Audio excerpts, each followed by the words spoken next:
Mas. Di suatu desa, hiduplah seorang janda tua yang bernama Bu Rondo. Dia tinggal sendirian dan merasa kesepian.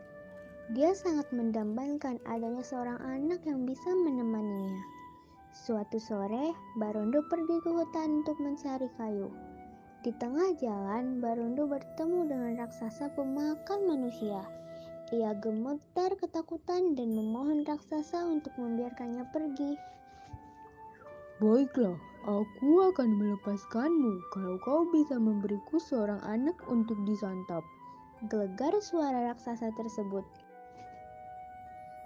Tapi aku tidak punya anak. Jawab Barondo dengan lirih. Kalau begitu, ambil biji mentimun ini. Aku titip untuk kau tanam. 15 tahun lagi, aku akan kembali untuk memakannya. Geram sang raksasa. Borondo pun pulang dan menanam biji itu di halaman rumahnya. Setelah 2 minggu, mentimun itu tumbuh dan berbuah sangat lebat. Salah satu mentimun itu terlihat berukuran cukup besar. Barondo kemudian memetik dan membelahnya. Ternyata mentimun itu berisi seorang bayi yang cantik jelita. Bayi itu kemudian diberi nama Timun Mas. Walaupun bahagia mendapat seorang anak, Baronda teringat akan janjinya pada raksasa. Ia berpikir keras mencari cara agar Timun Mas tidak diambil oleh raksasa.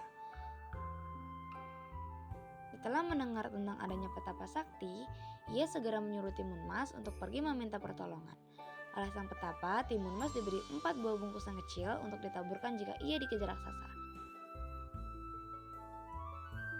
Benar saja, ketika saatnya tiba, raksasa datang menagih janjinya. Borondo berusaha mengulur waktu agar Timun Mas bisa kabur. Menyadari hal itu, si raksasa murka dan segera mengejar Timun Mas. Pertama, Timun Mas melemparkan kantong yang berisi biji mentimun. Sungguh ajaib, timbul ladang mentimun yang lebat buahnya. Langkah raksasa pun menjadi terhambat, karena tubuhnya terlilit batang timun. Lalu dari jarum di kantong kedua tumbuhlah pohon-pohon bambu yang sangat tinggi dan tajam. Kemudian garam dan kantong ketiga mengubah hutan menjadi lautan yang luas. Namun tetap saja sang raksasa berhasil terbebas dari hambatan dan terus mengajar Timun Mas.